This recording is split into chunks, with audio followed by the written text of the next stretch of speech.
Welcome to Easy Stories in English, the podcast that will take your English from okay to good and from good to great. I am Ariel Goodbody, your host for the show. Today's episode doesn't really have much of a topic. It's just a conversational episode where we have a good long natter. That means a nice long chat. If you want to get the transcript for this episode, including the PDF, go to easystoriesinenglish.com/natter, Natter. Oh my goodness, so much has happened since the last conversational episode of Easy Stories in English. Last month I was a little bit ill, so I wasn't able to come in and do my usual nattering. If you don't know what natter means, natter, Natter, means just to chat a lot. And this episode is going to be a good long natter because a lot has happened in the past 2 months. Oh, so much time. What happened? And I was struggling to choose a topic for this episode. So I just decided to natter on and give you all an update on what I've been up to. I went to visit a friend in Ramsgate. Now, as you know, I now live in London. I live in South East London. And there's this whole part of the country that I really am not very familiar with. The whole southeast coast is rather new to me. I've been to Brighton. You might have heard of Brighton. It's a very well-known seaside town in the UK. But of course, there are many other seaside towns here that are very nice to visit in the summer. So I went to visit my friend in Ramsgate. And to be honest, Ramsgate is not the nicest of the seaside towns, but it was nice to take a walk along the beach. Although, to be honest, my friend uses a wheelchair, so it wasn't really the kind of visit where we spent lots of time on the beach and I went swimming. But we did do some nice shopping and I got some very nice shirts in a shop called Mountain Warehouse. As you might guess from the name, Mountain Warehouse is a shop where you buy clothes for climbing mountains and walking through the forest and all kinds of practical hiking and camping equipment. But they do actually have some quite nice non-hiking, non-camping clothes, and this Mountain Warehouse happened to be having a closing down sale. So I got some very nice shirts at a decent price. By the way, just before I forget, I think I should do an audio description of what I'm wearing because some of you will be watching on YouTube, but some of you will be listening. And why deprive you of my gorgeous outfit? An audio description is like, you know, they do them for blind people when they go to the cinema. There's a voice that describes everything that's happening on screen. So I'm going to give you a little audio description of my outfit. So, before you see a very handsome, non-binary person of 31 years of age, although it's very hard to believe they're so young. Their thick, luscious, gorgeous brown hair is sticking up in the air because they blow-dried it today. They're wearing a pair of very elegant glasses. They have a very beautiful, bushy, thick moustache. They're wearing 2 large earrings that are shaped like a squiggle. This is a squiggle. A squiggle is almost impossible to describe with just words. So if you want to know what a squiggle is, go on YouTube. And they are also wearing a very gorgeous, colourful shirt with a stripe of green down the middle, a pink pocket, a nice mustard yellow colour on one side, and then a kind of Technicolor tartan on the other side.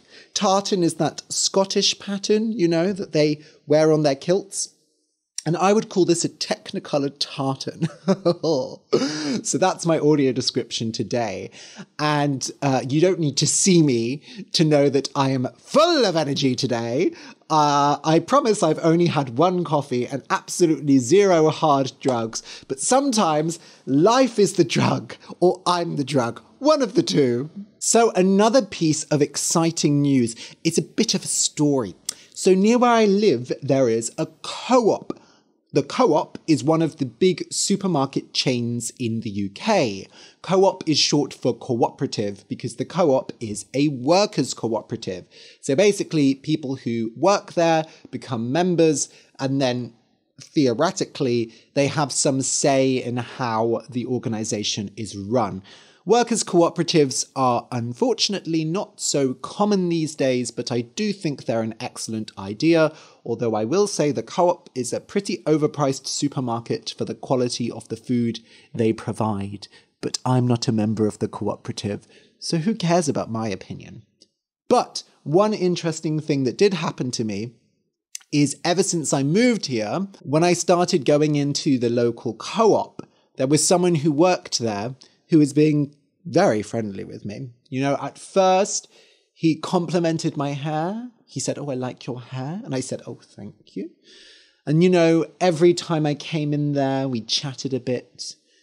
We got to know each other a bit.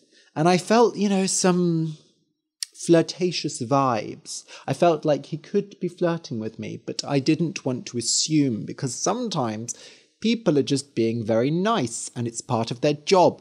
And you don't want to be the creepy person who assumes that there's some kind of romantic interest there when there certainly isn't.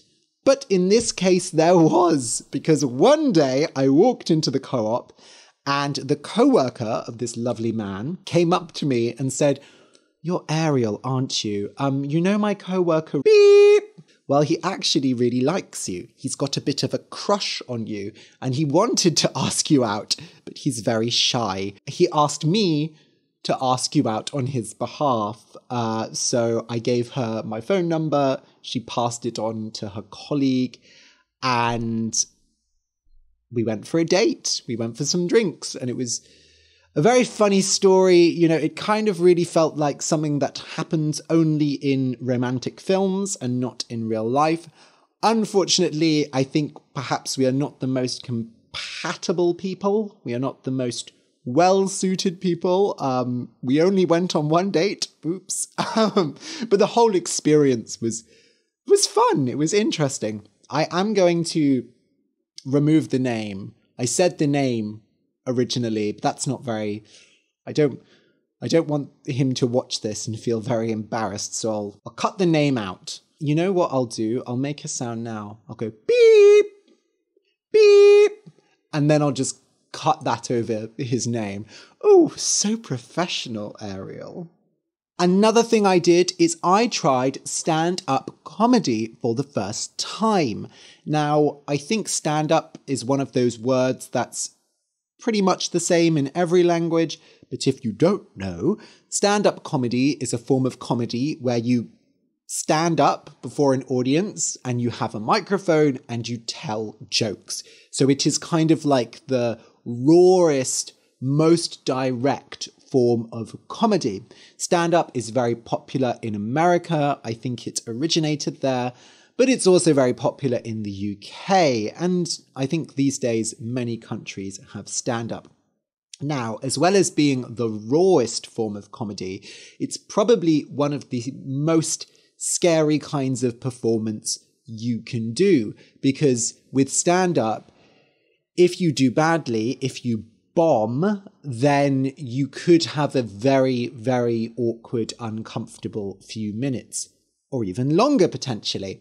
Because laughter is really one of the most basic, crucial forms of social approval, right? So if you get up on stage and tell jokes and nobody laughs, it's kind of like the social equivalent of someone just punching you in the face again and again. Fortunately, I didn't bomb. My stand-up actually went very well. But I'm not going to tell you the story in detail because I actually I recorded a podcast with another ESL podcaster where I tell this story in detail, so I won't spoil it. But look forward to that. In a few months' time, you'll get to hear the story of me doing stand-up. At the time of recording this podcast, I've done 3 stand-up sets, just 5 minutes each, so nothing too dramatic. And I'm doing more in the coming weeks because I really enjoy it. Now, I have to say, normally when I perform, I don't get very nervous. I don't get stage fright, which is that thing where you get really nervous before performing. I usually get nervous about 2 minutes before I go on stage. But with the stand-up, I get so nervous. My stomach churns and I get really shaky. But let me tell you, nothing compares to the validation of getting those laughs. When I go up and I tell jokes and people laugh, it's like drugs directly in my veins. I've never injected drugs in my veins, so I guess I wouldn't really know how that feels, but I imagine it's similar. Another thing that happened that you may well know about is I got a horrible stomach bug. Yes, that was why last month I wasn't able to do one of these episodes because I was ill. And it was a horrible combination of a stomach bug and constipation. So a stomach bug is when everything wants to come out. And constipation is when everything wants to stay in. So as you can imagine, this is quite an uncomfortable combination to have. And I was in a lot of pain and I couldn't sleep and I had to go to hospital to get some medicine. But then I recovered and as you can tell now, I feel much better. I'm living my life again. I'm full of energy. Almost took my eye out there with my earring. And I'm taking risks, as you can see. I also went to see the Royal Academy Summer Exhibition with my mother. I love spending time with my mother. I've officially reached that age where my mum has just become a friend to me. I suppose that's not a universal experience, but I love my mum. So the Royal Academy of Art is basically the most eminent and important arts institution in the UK. They have lots of painting exhibitions there, sculptures, all kinds of visual art, basically. And every year they do their summer exhibition where any member of the public can send in a piece of artwork and they create a huge collection of the best artwork, and then anyone can go and view all the artwork and buy it, actually. So it's very interesting. There were about 1,700 pieces on display, so it was quite overwhelming, actually. By the end of the exhibition, you're absolutely exhausted. And there's all kinds of visual art. There's paintings, there's drawings, there's photography, there's video art, there's sculpture. Anything you can imagine. And I have to say, it wasn't as good as I expected. I guess my mum had made it sound like really great, but obviously because anyone can send in artwork, and also because I think visual art is quite subjective, your opinion varies a lot based on your taste, it was a mixed bag. I felt like they showed a lot of really safe, boring artwork at the beginning, and they left all the interesting stuff to the end, but by the time you get to the end, you're quite tired, so you can't appreciate it so much. But one thing that makes it quite different from other art exhibitions is this. I'm holding up a little book that is the Summer Exhibition List of Works. So this book has a list of all the artworks with their names and their prices. Because as I said before, you can go up and you can buy any of the artwork in the exhibition, or you can buy a print of it. And when you're looking around, you know which artworks have been purchased because they have little red stickers on them. So you can easily see which artworks are the most popular, which have been purchased the most. And perhaps unsurprisingly, the ones that get purchased the most are usually the cheap ones. But believe me, there are some very expensive pieces of art there. This one is £15,000. Can you imagine? 4,800 and so on. But the ones that sell are usually between 20 and £100. And this was fascinating to me because normally the art world has this thing about, you know, hiding the financial side and not talking about the finances and the money. But this was a really interesting exhibition because the financial side is front and center. It is very visible for everyone to see. So I quite appreciated that as a change of pace from the usual art world. And I definitely got the feeling, looking at some of the pieces, of I could do this. So maybe next year I will send something in to the summer exhibition. Who knows? Another rather interesting experience I had was I went to a restaurant with my brother called Dans Le Noir. Dans Le Noir is French for in the darkness. And indeed, this is a restaurant where you dine in complete darkness. You go in, they give you your guide, your waiter, who is a blind person, and you put your hand on their shoulder, and then they guide you into this completely dark room, this pitch black room. You sit down and you have a menu, but you don't know what you're eating until it arrives, and obviously you're eating it without seeing it. And then afterwards, they show you pictures of all the food you ate. So we had a 5-course taster menu, which was very interesting. The food was good. Honestly, I was expecting to find the whole experience quite overwhelming, but it was kind of the opposite. It was very relaxing. And by the end, I did want to fall asleep. I was also expecting that maybe some of the food would be really hard to identify based on taste alone, because I know that food does taste different. If you can't see it, it can be harder to tell what it is. Like, I've played this game before where you blindfold someone, you cover their eyes, and then you feed them food and see if they can guess what it is.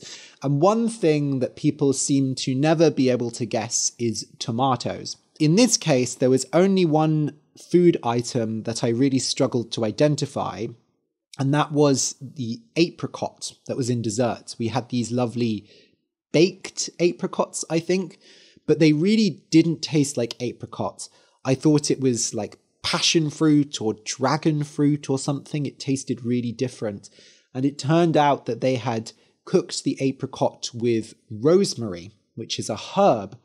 And that completely changed the flavor profile and made it very hard to tell that it was an apricot. Another interesting side effect was you're sat quite close to other people and you kind of just end up talking to your neighbors because you can hear them. I guess normally if you could see them, if you didn't make eye contact with them, you wouldn't start a conversation. But here, because you can hear everyone, you have to. The other thing is it's quite hard to eat the food.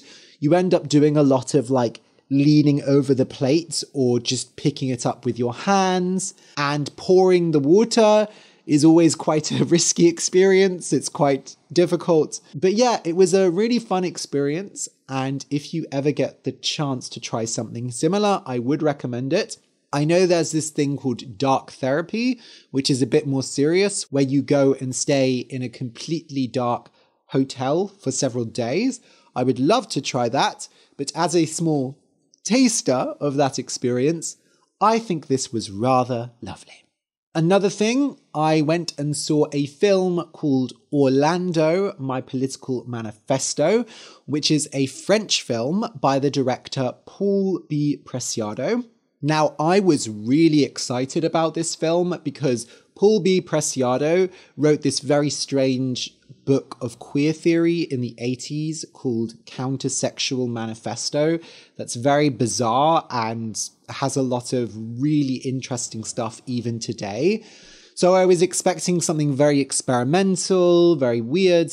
It's based on the novel Orlando by Virginia Woolf, which is a novel about a nobleman where halfway through the book, he turns into a woman. He wakes up and he's turned into a woman. So it's one of the earliest kind of transgender novels. And I love Virginia Woolf. Her writing style really inspires me. And Orlando is an amazing book. So I had high hopes for this film, which is basically a loose adaptation of Orlando using trans and non-binary actors. But I have to say, it was quite a disappointment. You know, it was not radical at all, I would say, or compared to Paul B. Preciado's other work, it didn't feel very radical. It felt quite repetitive. It had a very loose structure, which I think made it a bit boring in parts. I thought it was okay, but I had much higher expectations. But it is an interesting film, and if you don't know much about Orlando, the novel, about Paul B. Preciado, if you don't know much about transgender politics and experience, you'll probably enjoy it a lot more than me. Recently, there was also LGBTQ plus Pride in London. You probably have heard of Pride. I would be very surprised if you hadn't.